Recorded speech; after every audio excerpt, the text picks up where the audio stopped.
Happy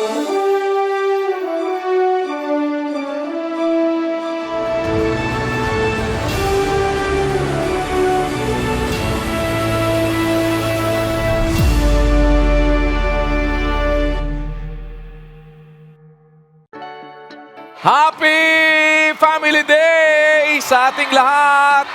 Ang araw po na ito ay para ating higit na paigtingin ang sama-sama nating pagtutulong-tulong para mapalakas ang institusyon na pinilit na ginigiba ng kaaway. Ang institusyon ng pamilya. Cada vez mais a gente possa ter esse encontro maravilhoso, que a gente possa ter várias vezes esse encontro para unir a família, que ultimamente a gente precisa dessa união. E sabemos que a nossa família é tudo na nossa vida. Primeiramente Deus, né? Dapat bilang isang pamilya, magsama-sama tayo in harmony. At bahagi ito ng ating pagtutulong-tulungan. Tayo po ngayon sama-sama, yung lahat ng mga sumasampalataya. Para nós, casais dentro da igreja, nos une mais ainda quando os dois estão caminhando junto na doutrina, na mesma esperança, né? Que é a vida eterna. Por isso, nós nos esforçamos sempre em estar unidos em amor, especialmente com a Irmandade. Sempre bom estar todo mundo junto, assim, que eles sempre estejam essa união que eu vi hoje aqui, que são muito irmãos unidos e se divertidos, é muito legal isso. É muito emocionante, né? Saber que meus filhos estão do meu lado, né? Junto com a Irmandade. E é um privilégio de a gente estar na verdadeira igreja, né? O verdadeiro ensinamento da Palavra de Deus. Então, reconhecendo que é verdadeiramente uma família, né? Una sa lahat, maging maningas tayo sa pag-iibigan. Yung mga laging magkakasama, yun ang makakakita ng pagkukulang mo. Yun ang makakakita naman ng kapintasan ng kanyang asawa, nung kapintasan ng kanyang anak, nung kapintasan ng kanyang magulang. Subalit, ang pag-ibig, ang wika, nagtatakip ng karamihang kasalanan para tayo ay makapagpatuluyan na mga magkakapatid. Uma família que dialoga, que trata seus problemas na conversa, na palavra, no temor do Senhor, em primeiro lugar, é o que nos fortalece. Em primeiro lugar, é Deus através de sua palavra, né?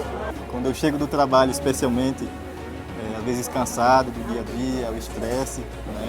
Quando eu chego em casa, né, ao abraçar minha família, ao retornar, eu sinto a misericórdia do Senhor, né, o amor que Ele tem por mim, por minha família, né, que realmente os nossos filhos, né, são um presente de Deus para nos consolar.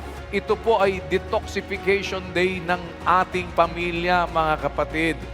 Iwan muna natin yung mga gadgets, mga cellphone, mag-concentrate naman tayo na magsama-sama, asistihan yung bawat pamilya, bawat isa.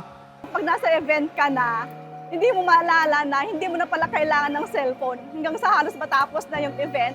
Okay lang na walang cellphone kasi masaya ka. Hindi mo malalaman na hindi ka gumagamit ng gadget kasi ang sarap nga ang saya, lahat naglalaro, lahat nag-enjoy. A gente sempre tenta manter a família unida, um ajudando o outro sempre, no que precisar. Principalmente eu com os meus pais, né?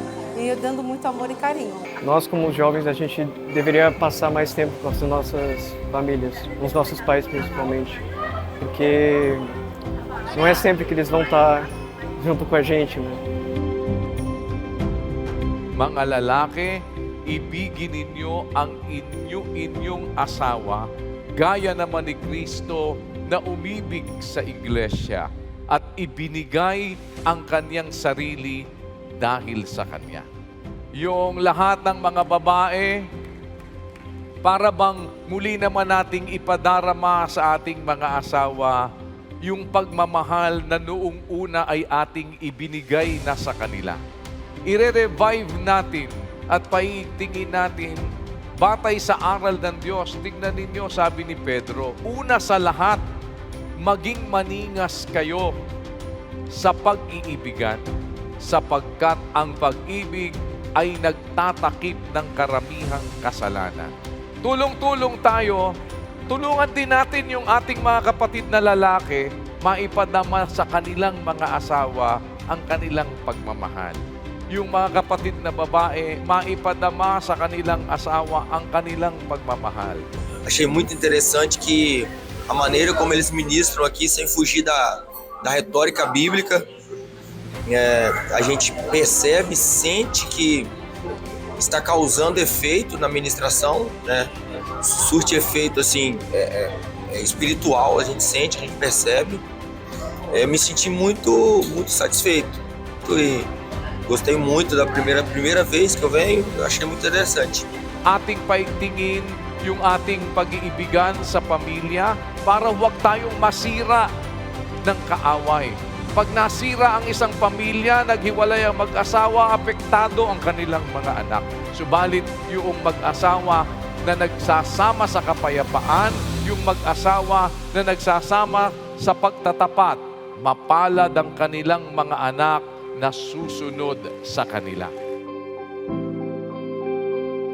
Salamat sa Diyos, mamalagi nawa ang pag-ibig sa mga kapatid. Magandang araw po sa inyong lahat.